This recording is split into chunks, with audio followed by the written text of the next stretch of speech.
नजराना मुंसिफ टीवी में आपका इस्तकबाल। आप देख रहे हैं खबर दिन भर। शुरुआत करेंगे हेडलाइंस के साथ। सुर्खियों को पेश करने में ताउन किया है डॉक्टर ऑर्थो ऑयल के साथ साथ डॉक्टर ऑर्थो कैप्सूल्स साथ लेना ना भूलें।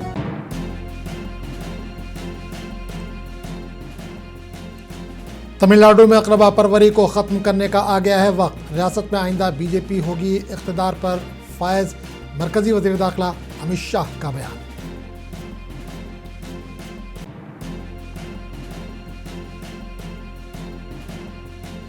बांग्लादेश में इस्तेहकाम हिंदुस्तान के लिए है जरूरी। असदुद्दीन अवैसी ने शेख हसीना की बांग्लादेश वापसी का किया मुतालबा।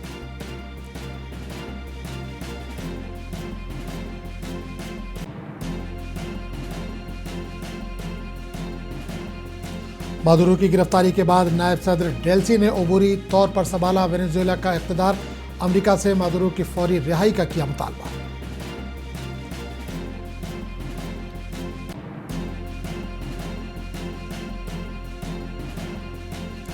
अक़वाम मुत्तहिदा हिंदुस्तान समेत मुख्तलिफ मुल्कों ने वेनेजुएला सदर की गिरफ्तारी की शदीद मजम्मत की।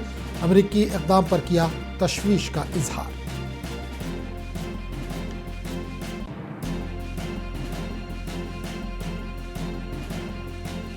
बांग्लादेश ने T20 वर्ल्ड कप में हिंदुस्तान में खेले जाने वाले अपने मैचों की जगह तब्दील करने का किया मुतालबा। ICC को लिखा खत।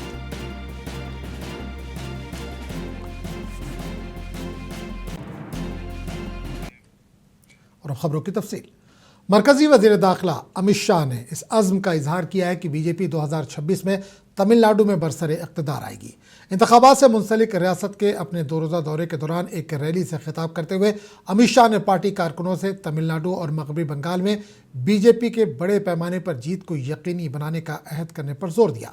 इन्होंने कहा कि तमिलनाडु में अक़रबा परवरी को ख़त्म करने का वक्त आ गया है।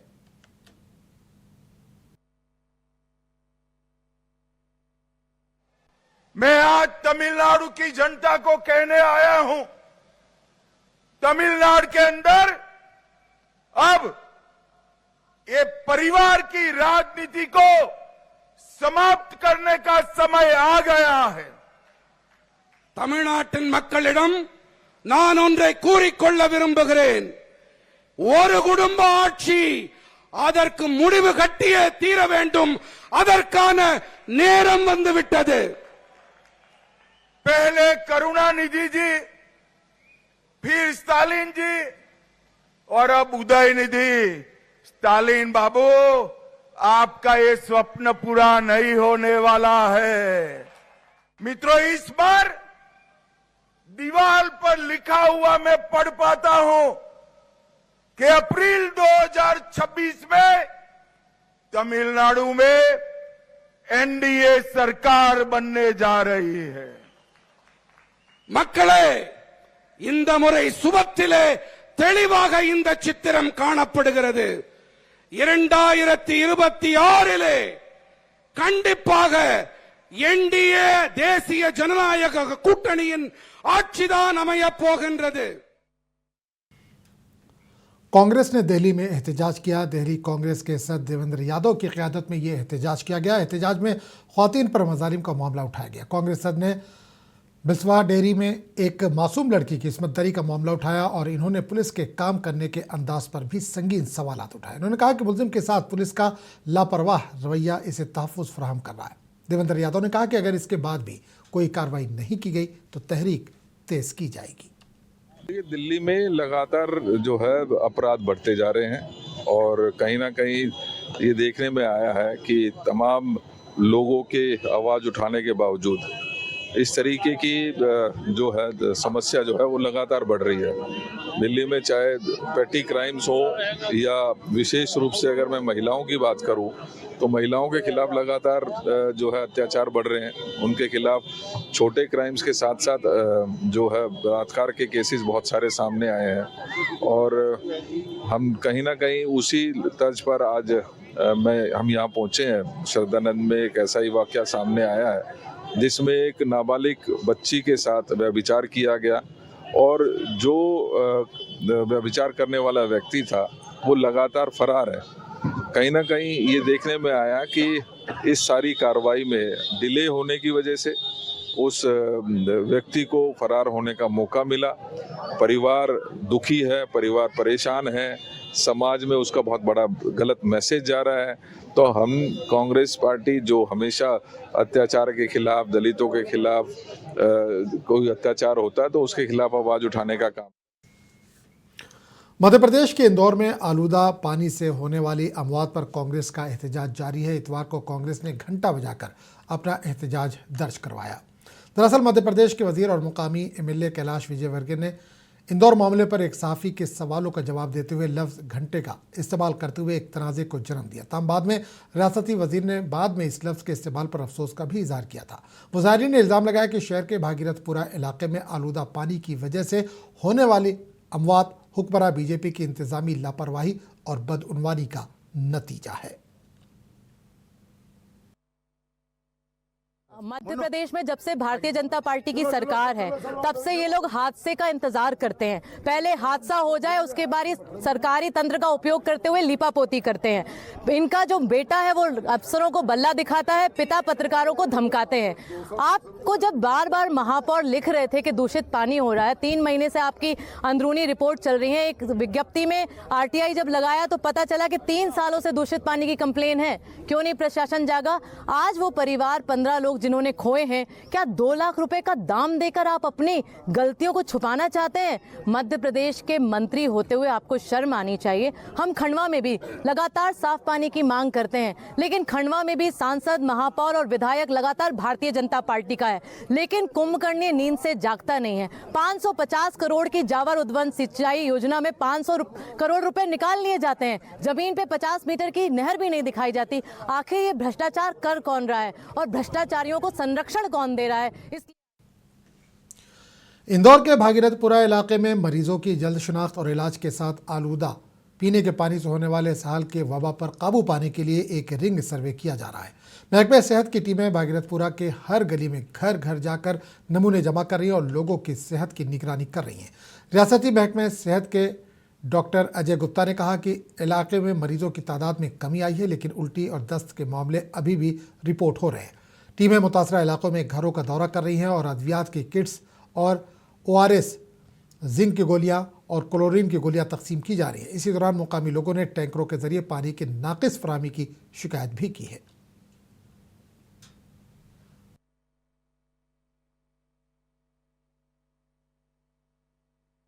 आज भी हमारी पूरे NGO की टीम भी हमारे साथ जुड़ी है, हेल्थ के टीम के साथ, हमारे फील्ड कार्यकर्ताओं के साथ, और इनको पुनः जो है फील्ड में पेशेंट के घर घर जाएंगे और इनको मेडिसिन किट्स भी दी गई हैं, ORS जिंक की टैबलेट दी जा रही हैं और क्लोरीन टैबलेट्स दी गई हैं, ताकि ये सारी जगह जो प्रभावित क्षेत्र है उसमें घर घर जाकर जो है इनका नियंत्रण में और समझाइश के तौर पर, क्योंकि पेशेंट जो ऑलरेडी ट्रीटमेंट पर हैं पिछले दिनों से और जो पेशेंट डिस्चार्ज होकर आए हैं, दोनों की ट्रैकिंग करेंगे और कुछ नए पेशेंट भी अगर चिन्हित होते हैं तो उनको भी लाइन ऑफ ट्रीटमेंट में लेकर हमारी डॉक्टर्स की टीम भी विजिट कर रही है, ताकि गंभीर होने पर उनको टाइमली अर्ली आइडेंटिफिकेशन हो पाए और गंभीरता के जो कैटेगरी वाइज उनका ट्रीटमेंट प्लान किया जा सके या फिर रेफरल किया जा सके। अरे अभी आए ही टैंकर, इधर इस गली में टैंकर आते ही नहीं है। कल 2 दिन से परेशान हो रहे हैं हम।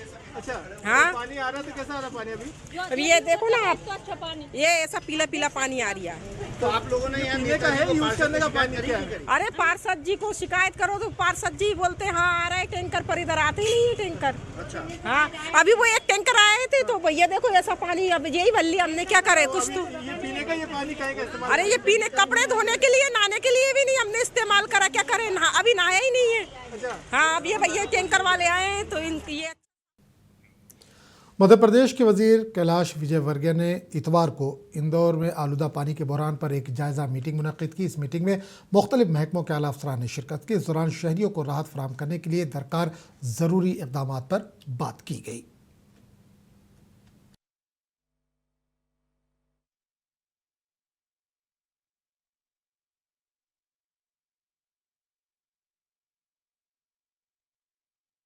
हैदराबाद के रुकन पार्लियामेंट असदुद्दीन अवैसी ने बांग्लादेश से मुतल्लिक हो रही सियासत पर अपना रद्दअमल जाहिर किया। इन्होंने कहा कि हिंदुस्तान के लिए बांग्लादेश में इस्तेहकाम ज़रूरी है। इन्होंने बांग्लादेश की साबिक़ वज़ीर-ए-आज़म शेख हसीना को बांग्लादेश के हवाले करने का भी मुतालबा किया। नहीं, हम बोल रहे ना, कोई रिकॉर्ड तो पेश करो आप, कोई ऐसा हो रहा है बोल के। अगर कोई बालिग है, 18 साल 21 साल के है, अगर वो अपना फैसला ले रहे तो मेरी पसंद नापसंद का मामला नहीं है, कानून उनको इस बात की इजाजत देता। और अगर लव जिहाद हो रहा तो डेटा क्यों नहीं देते पार्लियामेंट में? तुम 11 साल का तो रिकॉर्ड दो ना, तुम चलो आप जितने प्रदेशों में है उसका रिकॉर्ड दे दो लव जिहाद का, कि भाई ये लव जिहाद हुआ, बताओ। और तीसरी बात है, लव जिहाद को डिफाइन कर दे बीजेपी और Mohan Bhagwat. What is love jihad? आप पार्लियामेंट में तो बोलना नहीं चाहते उसको, आप डिफाइन कर दो। अब जब डिफाइन करेंगे तो फिर बीजेपी में ऐसे कई नेता है जो ये इंटर रिलीजियस मैरिजेस करे, उनको क्या बोलेंगे फिर आप? मैं उनके प्राइवेट लाइफ पे कमेंट नहीं कर रहा हूं, बट उनको क्या बोलेंगे आप? ये गैर जरूरी के इस देश के नौजवान बच्चों को, युवा पीढ़ी को नौकरी की जरूरत है, आप इधर लिख जा रहे हो उनको, एक खामखा जिसपे कुछ है ही नहीं। अगर कोई बालिग है, 18 साल 21 साल के है, अगर वो अपना फैसला ले रहे तो मेरी पसंद नापसंद का मामला नहीं है, कानून उनको इस बात की इजाजत देता। और अगर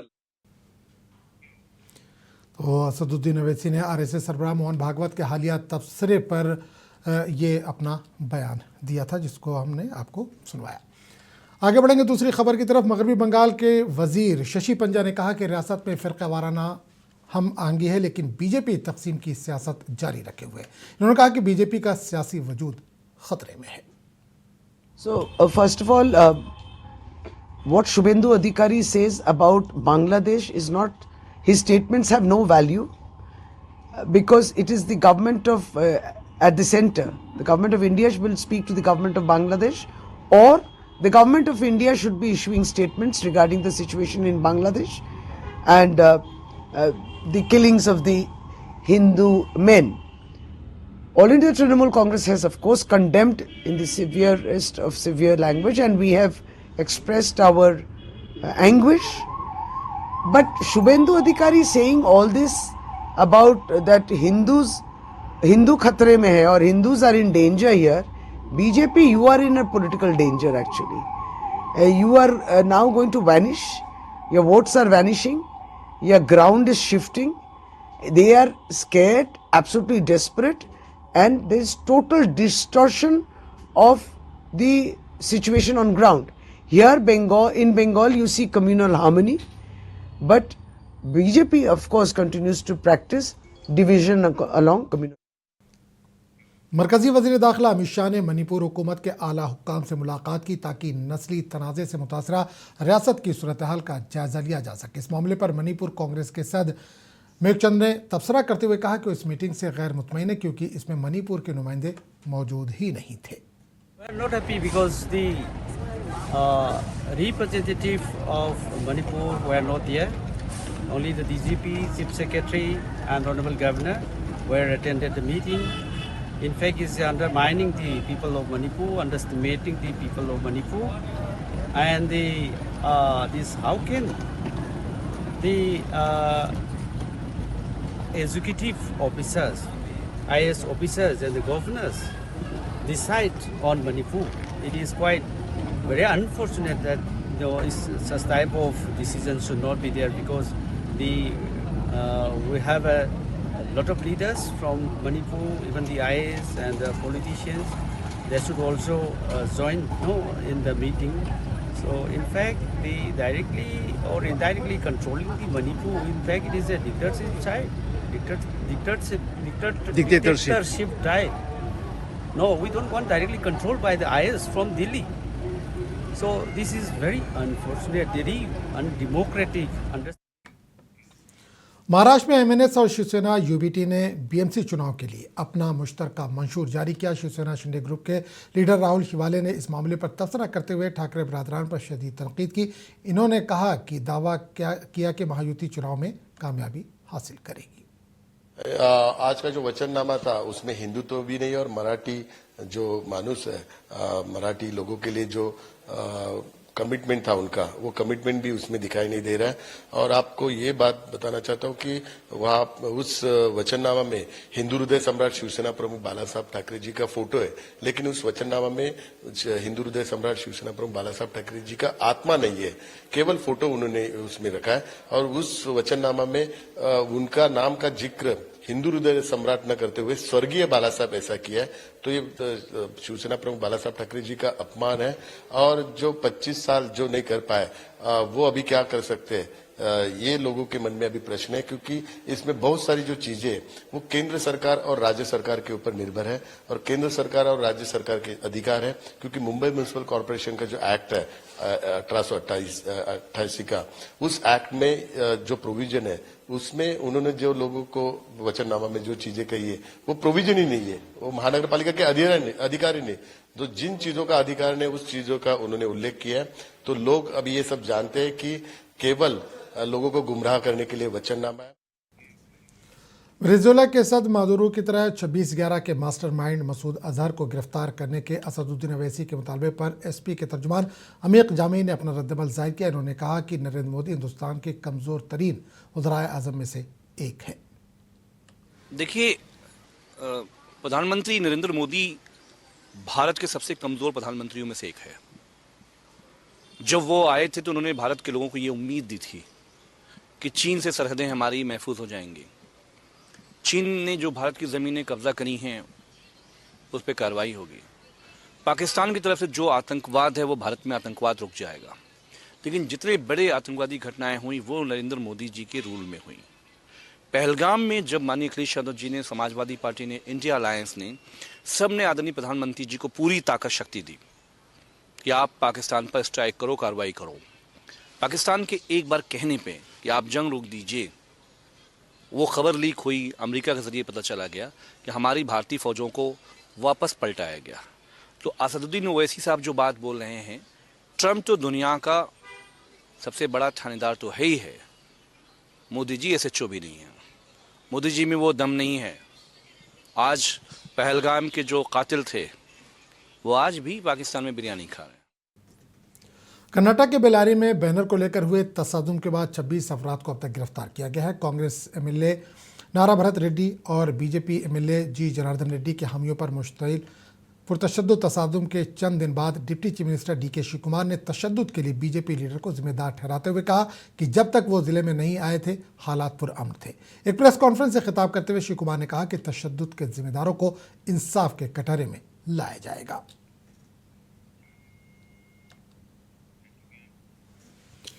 वेनेजुएला के सदर निकोलस मादुरो और उनकी अहलिया को अमरीकी फ़ौज की कार्रवाई में गिरफ्तारी के बाद न्यूयॉर्क मुंतकिल किया गया। दोनों को पहले अमरीकी ड्रग इन्फोर्समेंट एजेंसी हेडक्वार्टर ले जाया गया और बाद में ख्याल किया जाता है कि इन्हें एक हेलीकॉप्टर में ब्रुकलिन के मेट्रोपॉलिटन हिरासती मरकज़ में ले जाया गया। इसी दौरान अमरीकी सदर ट्रंप ने कहा कि लातीनी अमरीकी मुल्क में इक़्तिदार की मुंतकली तक वेनेजुएला को अमरीका चलाएगा। एक प्रेस कॉन्फ्रेंस से खिताब करते हुए ट्रंप ने कहा कि हम इस वक्त तक मुल्क को चलाते रहेंगे जब तक कि हम महफूज, मुनासिब और मुनसिफाना मुंतकली कर सकें।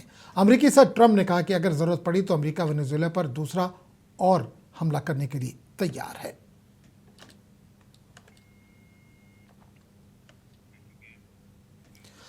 वेनेजुएला की सुप्रीम कोर्ट ने इतवार के रोज नायब सदर डेल्सी को अबूरी सदर का ओहदा संभालने की हिदायत की। एक हुक्मनामे में आईनी चैम्बर ने कहा कि रोड्रिगेज इंतजामी तसलसल को यकीनी बनाने और मुल्क की मजमूई दिफाई हिफाजत के लिए सदारत संभालेंगी। हालांकि इससे पहले ऐसी खबरें सामने आई थी कि अमरीकी सदर ट्रंप ने कहा था कि रोड्रिगेज ने अपनी आमादगी जाहिर की है कि वो जो कुछ अमरीका कहेगा वो करने को तैयार है। बाद में रोड्रिगेज ने सरकारी टेलीविज़न पर खिताब में वेनेजुएला के सदर मादुरो के रिहाई का मुतालबा करते हुए कहा कि वही मुल्क के वाहिद सदर हैं।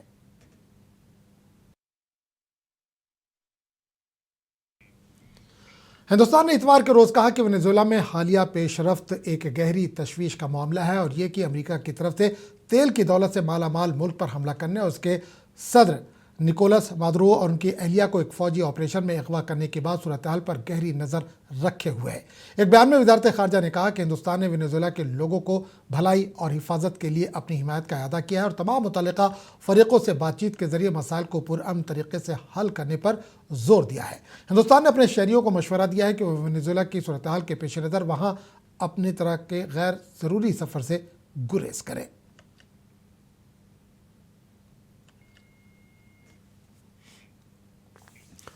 वेनेजुएला के सदर की गिरफ्तारी पर आलमी बिरादरी ने सख्त रद्दमल का इजहार किया। अक़वाम मुत्तहिदा के सेक्रेटरी जनरल ने वेनेजुएला में अमरीकी कार्रवाई पर इंतहाई तशवीश का इजहार किया और कहा कि इस अमल के खित्ते पर तशवीशनाक असरात मुरतब हो सकते हैं। इन्होंने कहा कि बैनुल-अक़वामी कानून के उसूलों का एहतराम नहीं किया गया। चीन ने वेनेजुएला के सदर निकोलस मादुरो और उनके अहलिया की फौरी रिहाई का मुतालबा करते हुए इनकी सेहत और जान के तहफ़्फ़ुज़ पर जोर दिया।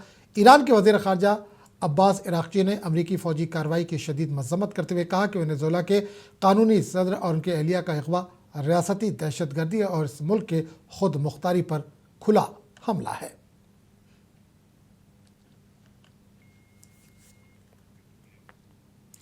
उधर न्यूयॉर्क सिटी के मेयर ममदानी ने वेनेजुएला के सदर की गिरफ्तारी पर तनकीद करते हुए कहा कि एक तरफा तौर पर किसी खुद मुख्तार मुल्क पर हमला करना जंगी इक़दाम है और ये वफाकी व बैनुल-अक़वामी कानून की खिलाफ वर्जी है। इन्होंने मजीद कहा कि रेजिम चेंज की ये खुली कोशिश सिर्फ बैरून मुल्क के लोगों को मुतासिर नहीं करती बल्कि बराह रास्त न्यूयॉर्क के शहरियों को भी मुतासिर करती है, जिनमें वो हज़ारों वेनेजुएला के शहरी भी शामिल हैं जो इस शहर को अपना घर कहते हैं।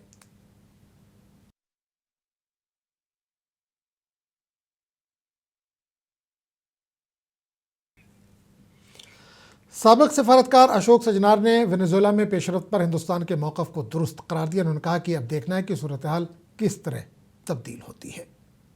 It's a very measured statement. I think what we need to recognize is that this is an evolving situation and we don't really know what is going to be the situation within the country. Venezuela is a large country and whatever has been done, whether there will be in terms of peace, security, how will that be established, whether there will be some violence, protests, demonstrations. So I think it is prudent that we wait to see as to how the situation evolves and then respond on that basis.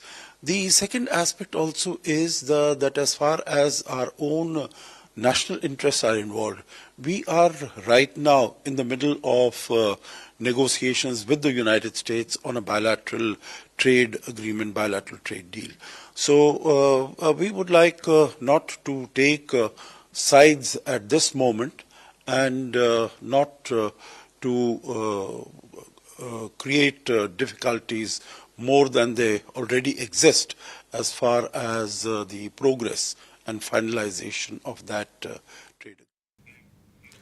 साल 2026 के ICC men's टी20 world cup से कबल एक अहम पेशरफ्त में Bangladesh cricket board यानी BCB ने अपने खिलाड़ियों और ऑफिशियल्स की हिफाजत पर संगीन खदशात का हवाला देते हुए भारत में खेले जाने वाले बांग्लादेश के तमाम मैचों की मुंतकली के लिए बैनुल-अक़वामी क्रिकेट काउंसिल को बाज़ाब्ता तौर पर एक दरख्वास्त जमा कराई है।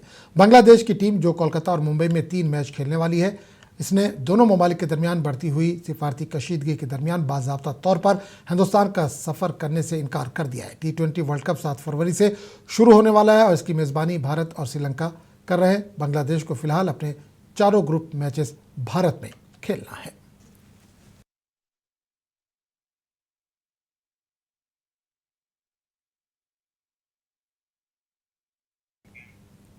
तो इस बुलेटिन फिलहाल इतना ही। अगले बुलेटिन में आपसे फिर मुलाकात होगी। आदाब।